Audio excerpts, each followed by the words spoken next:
अभी आपको बता रहे हैं, सुप्रीम कोर्ट ऑफ पाकिस्तान ने इमरान खान के खिलाफ तौहीन अदालत की हुकूमती दरखास्त निपटा दी है। चीफ जस्टिस ऑफ पाकिस्तान ने रिमार्क्स में कहा है कि अटॉर्नी जनरल साहब हुकूमत कानून के मुताबिक अपना काम करे। मजीद तफसीलात के लिए हमारे साथ मौजूद हैं डॉन न्यूज के नुमाइंदे हसीब भट्टी। उनसे इस मुतालिक मजीद डिटेल्स लेंगे। आज सुबह से ही वो इस मामले पर हमें अपडेट कर रहे हैं और इसी सिलसिले में हम आपको बताते चलें कि अटॉर्नी जनरल साहब हुकूमत कानून के मुताबिक अपना काम करे। चीफ जस्टिस से ये मुकालमा हुआ है।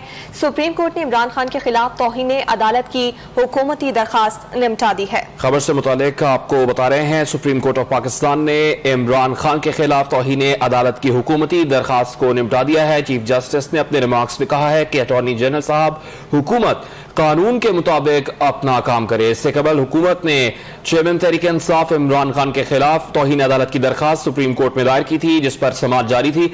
सुप्रीम कोर्ट ने इस दरखास्त को निपटा दिया है। चेयरमैन तहरीक इंसाफ इमरान खान के खिलाफ तौहीन अदालत की हुकूमती दरखास्त को सुप्रीम कोर्ट ने निपटा दिया है।